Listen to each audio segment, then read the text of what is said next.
Hi guys, and welcome back to another episode of Total Control with Huesca. Now, in the last episode, we got a completely, admittedly, very fortunate point away at Athletic. Like, 4th in the league. To go there and get a point was firstly what I would have... That was like my best case scenario before the start of the match. To do that then with 10 men for most of the game, well, not most of the game, but half the match, particularly in such an important position, I think is a real achievement for the lads, and it could be a point that really does make a lot of difference at the end of the season. However, Betis and Girona are both at home, and they could really start to sink our battleship somewhat if they were to grab victories in both of these games.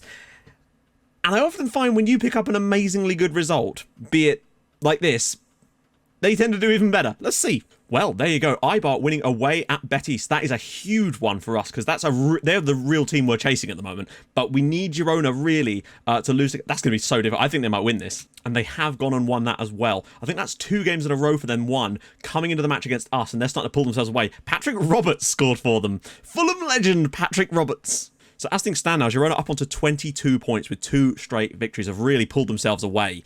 But the key thing is Betis losing, because we've got a game in hand on them now, which is very, very nice indeed.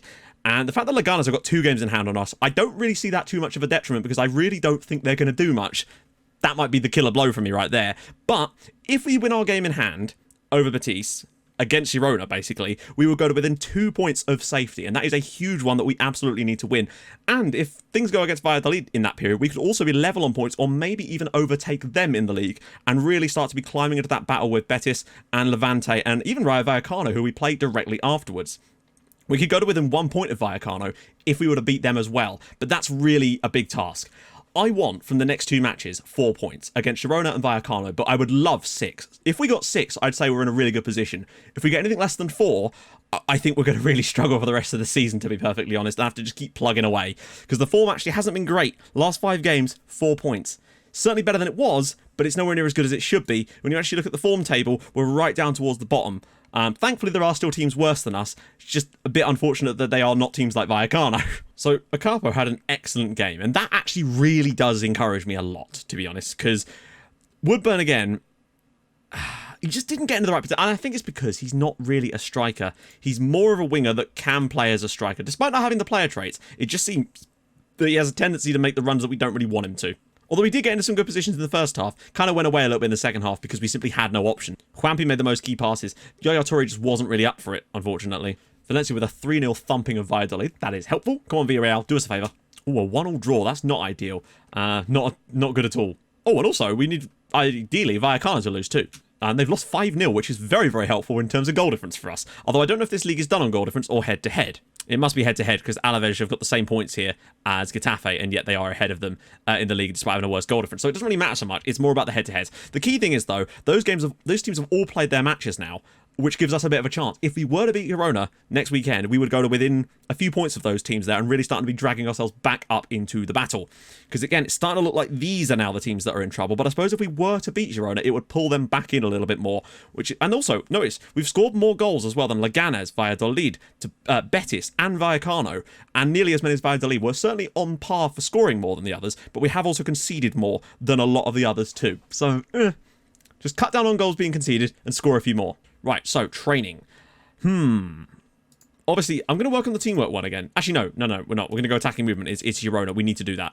Going to just add a bit more chance creation, because we're not actually creating as many chance. For a while, we went through a spell of creating a lot of opportunities, and we seem to have faded away on that one again now. So I'm actually going to put in a couple more chance creation sessions to really try and boost that up again. Not that I'm saying there's any real connection between the two, but in my mind there is. Just saw on the fixture sidebar, one of the results came up, and it was an Oceanic Champions League match between some team and Pago Youth, who are the perennial champions of the American Samoan League. I did a save with them on FM 14, I think it was. Just weird to see their name pop up. We're going to take part in Deadline Day, because why shouldn't we? Hopefully no one will come in front of our players. Not that we've got that many. Well, that actually kind of went by without any real issues, to be honest. We have signed 4 players, I suppose. That's staying exactly the same. They can complain all they want, but that's true. Yeah, they're not a fan, but whatever. We won't be leaving until after the window anyway. They both handed in transfer requests. We don't need them. Just looking at the differences between Rivera and Malero, you can kind of see that Rivera's main differences is his aerial ability and his mentals. Everywhere else, he actually kind of lacks. So I want to see if he's maybe could be dropped for this role, perhaps. So he's got slightly better first touch, which is helpful. Tiny bit better passing. His tackling's a little bit better, as is his technique is the same. Better anticipation, better concentration and composure. better decisions, but he's much worse off the ball. His vision's a little bit worse too, but there's that finishing and dribbling ability that's really there on Malero. I'm tempted to maybe try Malero out. Dressing room atmosphere is creeping back up again, which is nice. 2 goals this time for Hernandez against Argentina. God, how many games are they playing? Tactics again. Okay, I want to do the usual. Hit early crosses. They seem to like that one. Lovely. Hit low crosses. They seem to like that one. No? Okay. Distribute to fullbacks. Go on. No? Counter press. All right. Okay, they're not a fan of that either. Defend wider. Go on. Yes. Okay, they're getting there now. Most obviously can't play in this game, though. I might go back to Gallego again. I don't really know. We're just trying stuff out here. Woodburn's not impressed me in the 2 games so far. Just notice again, Pego Youth actually won a game in the Oceanic Champions League. I'm this far away from starting Mango. That's how annoyed I am at our strikers at the moment. So, fitness test. Insua. Good. Walker Peters. Still. Good God. But these 2 are going to have to start today. Do I rest Walker Peters again? Because Ocapo played really well against Athletic. I kind of feel like he deserves it. Oh, they've got a lot of injuries now. They didn't have one... When I looked at it before, they didn't have any injuries, but now they've got loads. And we're actually the favourite. Good God. Okay, first things first, Musto cannot start. There is absolutely no way that can happen. So Amadou will come in. I'm deciding that I just don't think he's done enough for me to give him that spot right now. So Malero is going to come in and play there instead. I'm going to revert once again to Gallego. And one other thing we're going to do is turn back on the more direct passing from our left winger. Because for whatever reason, I just feel like he works better when he does that. Ocapo, I'm going to say he's going to keep his place. Costas played really well.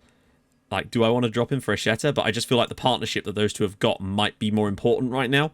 But it's good to see that Costas played so well in his debut. So, bench we're going to go with Mango, Walker Peters, Chong, Woodburn, Costas, Willock, and of course, Alex Gaillard. Looking at Girona, they've got Lozano up top. They've got Stuani. This looks like a really good full-strength team they've got here. They play a same system as we do, so we've got to be careful there. What about their mentality? Balanced and fluid. All right. Muniesa at left back is more of a wing back. I mean, that's very clear what's happening there. So Mukhtar comes inside. Muniesa on the overlap there. Granel looks like a key man for them, but he might not actually be that good at his role, so we'll have to see. Porto certainly doesn't seem to be having a good season. Right, analyst report. So they play this exact system against Getafe when they won. Patrick Roberts isn't playing against us today, though, it would seem. And Porto played at right back. They've had quite a lot of different players in that team. Outside penalty area, cross, play shots. A lot of crosses again. I want to get better at reading this stuff. It's really difficult. Like, it's really, really difficult. Betis, similar sort of system, but with way more through the middle than they had against Getafe. And I wonder why. Decent number of key passes against them, too. Lots from number 18, which is Yunus Mukhtar. Presumably taking some free kicks, perhaps, but still. He looks like a danger man. There's like 4 key passes in that game. So, Roberts isn't playing, so that's a big load off our mind. I think it's going to be a similar thing with Mukhtar being the man to go after. Granel, I don't know. Goalkeeper, I might press Muniesa as well, because the fact is, Mukhtar's going to cut inside. He's going to try and drive in towards the centre and take on our DM, but that's going to leave space for Muniesa, and I want to make sure that Ocapo follows with him rather than getting distracted by Mukhtar, or at least like Juanpi comes back and has a little bit of a go at him, maybe. Muniesa as well isn't looking fully fit too, which could help. And maybe, just tackle him a little bit harder. See if we can help that out as well. Just help him along the way. Real Madrid didn't really care because I knew it was probably going to be a bad result. Alaves, I was a bit gutted, but I was like, it's a tough one. Bilbao, very, very happy with that result. This one, though, I know that we need to win and need to come up with something special. We've not scored in 3 matches. I want to see us win this match. If we got a 0-0 draw, I don't know, because then we'd have to go to Vallecano and win. But if we win this, it would take a little bit of pressure off the Vallecano game and just keep us in the fight. We've got to get better than we are. That's as simple as that.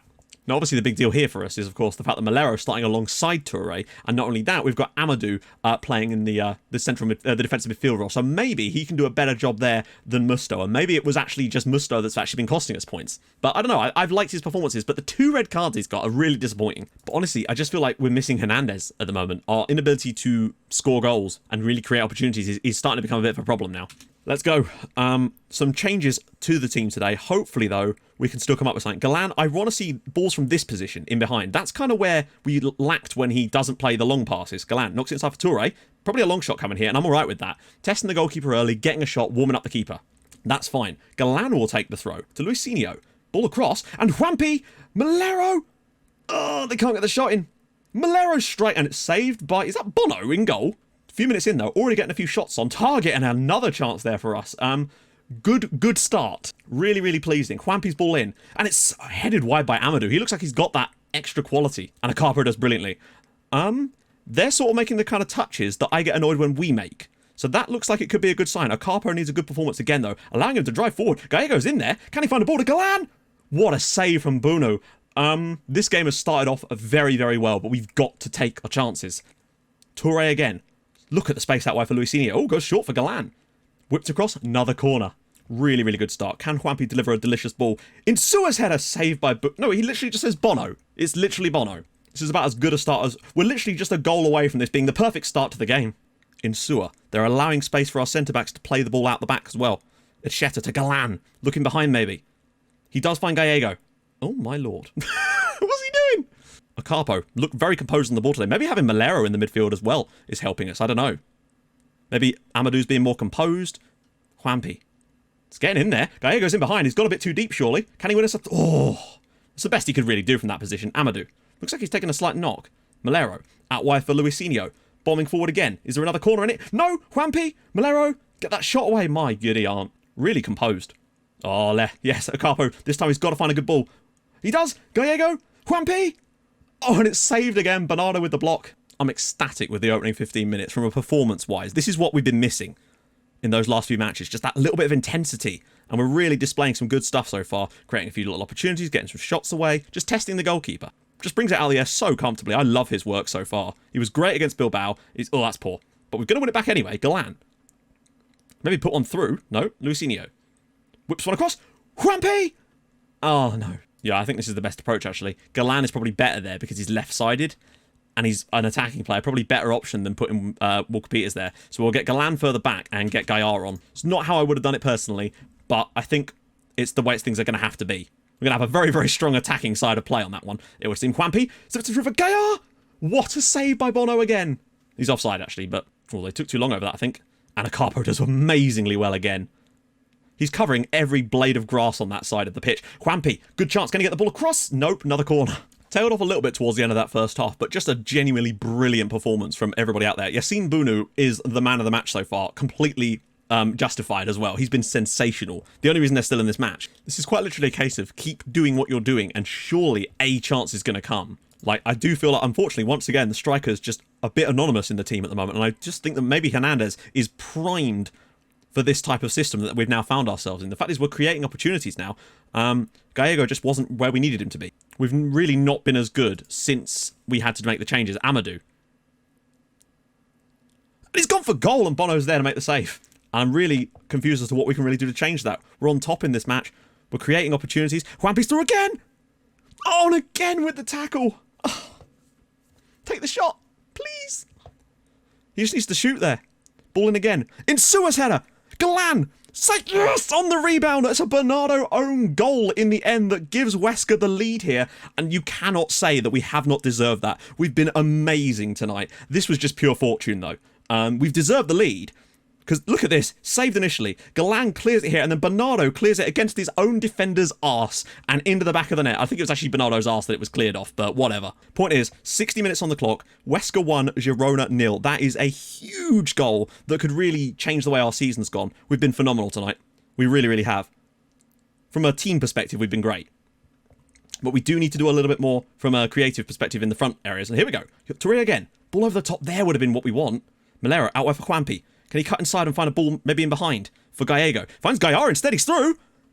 Oh, what a finish. What a finish. Alex Gaillard off the bench. His first goal of the season. Juanpi with a wonderful assist. And we are now 2 goals to the good at home to Girona, who are in really decent form themselves. Juanpi cutting inside. Space opened up for him. 1 touch to set himself from Gaillard. And that is a very good goal from a very tight angle. Like a really perfect finish. And we're 2-0 up. Now we need to just keep being good. Here we go again. Juanpi with a free kick. And it's clipped the crossbar. Wow.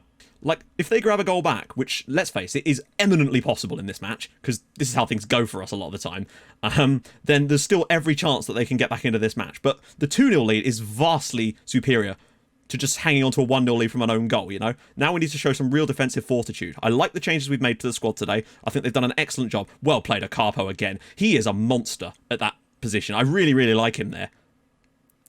He's come back into the team. We've picked up a point away at Bilbao, which we probably didn't deserve, but still we got it. And Juanpi's through again. Oh my god, it's 3-0. Juanpi with an absolute stunner of a finish. Gaillard with the assist. We've scored 3 goals in 13 minutes and are absolutely trouncing Girona. I think Ocapo is going to be our right back for the rest of the season. He's staking a claim to that spot just by playing so well when he's in the team. What about this from Juanpi, by the way? Oh my giddy bloody aunt.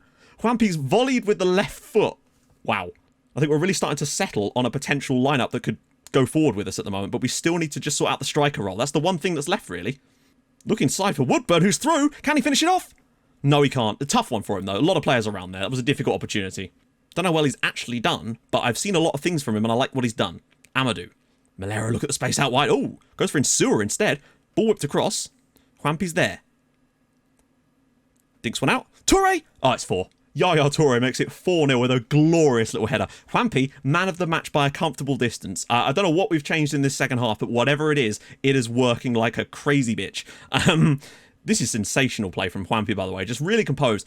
Picks it up, dinks it into the... That's not even a dink. Great header from Yaya Toure, and it is 4-0 to Huesca. Come on! Drink this in, because this is probably going to be our biggest win of the season by a long shot. In probably one of the most important games of the season, we have turned up, it would be fair to say. It's just really nice to see us create a ton of chances in a game and actually put them away. Like, get the number of goals that we've deserved based on the number of chances we created. Mokhtar, and he's offside.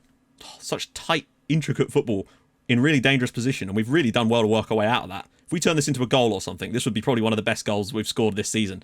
We lost the ball briefly, but we've won it back immediately. Gaillard, goes short for Toure. Can he slip it through for someone? He found Juanpi again! And Bono with an insane save. We are cutting them apart like a 1,000-degree knife. Toure, and Sua's header, and it's tipped over by Bono again. Juanpi's throw again. Esheta flicks it down. It's going to come back to Juanpa's. Ball across, and Malero's header is saved. To quote that old Honda advert, isn't it great when things just work? SD Huesca 4, Girona 0. Holy crap on a cracker, what a result that is. We're now up to 18th in the league, minus 10 goal difference compared to all the teams around us. We've scored more goals than a lot of the teams in the bottom half now. Juanpi with 2 assists and a goal, Gaillard with an assist and a goal, Toure with a goal. Just sensational stuff. Gallego again was very, very poor. The striking problem still remains, but I think when Hernandez is back, that could be the last piece of the puzzle. Ocapo again was phenomenal in this match. Malero did a decent job in the midfield too. Amadou was excellent too. Galan did a great job at left back. He really, really did. Look at the chances. That's about as perfect a game as we're going to have, frankly, this season. Luisinho is going to be out for a while, which means Jose Angel is going to be playing. Such a positive result must have gone down well. You are damn right. The Girona Football Chronicle, they ain't going to print a word I say. But what I feel is worth pointing out, firstly, what that's done to our form, pushing us up to 8th on the form table with 7 points from our last 5 matches, while there's other teams languishing with nothing, basically. Most importantly, these lads here. But I think what's most important to remember, we got no points from our first 10 matches, and we've got 15 from our last 10. That, to me, is the form of a team that are probably going to be able to stay up as long as we keep on trying. Like, it's undeniable. He played during that spell before Christmas where we went 5 unbeaten. We took him out when Walker Peters came back, and then we lost 2 matches, albeit tough ones, but he's come back in, and then we're getting 4 points, a point that we didn't expect to get, and a really, really big win. And I think that's basically earned him that right back spot. You just got to play who's playing well, and when he plays well. So I can't really fault him on that. Malero's done a good job in the midfield. Don't know if he'll keep the position, but he's certainly worth looking at after that one now. And I think that there's going to be an unchanged lineup for the next game, unless Hernandez is back, which it seems unlikely. I probably will still start Gallego again in the next game, because as bad as he's been over this period, he's still been slightly better than Woodburn. Bit of a shame, but hey, that's crunch time. Hernandez will still be away for that one, but he will be back for Celta Vigo at home, which will be an incredibly difficult game. And after, we've got 2 more matches that will struggle to get anything out, which is fine, which is why I think it's important to get in touch after the Vallecano game. If we can win that game and get ourselves right in the battle again, we won't be able to lose too much ground on them against these guys. But I still feel like there might be a chance for us to beat someone like Celta Vigo as well. And then after that, we've got Levante at home, another massively winnable match. If we can win that too, I think we're on the right track. And don't forget, though, we've still got, Valladolid to play at home. We've got Leganes to play at home. We've got Betis to play at home. And we've got Girona to play away as well. We've got a lot of our relegation rivals left to play, all of which will be on our home ground. We've got a decent record so far this season compared to them. And I think that's going to be the key for us, is to win some of those home games against our main rivals. Get a better head-to-head, get some extra points. Oh, I was starting to get a little bit down about things, but it seems we are really back on the right track now with no goals conceded in 2 matches. Come on. Anyway, if you've enjoyed this episode, and I really hope you have, drop a like on this one. You got it. That'd be cool. I'll see you guys in the next episode for crunch time, I guess, against Rayo Vallecano. I'll see you guys soon. Ta for watching. Bye-bye.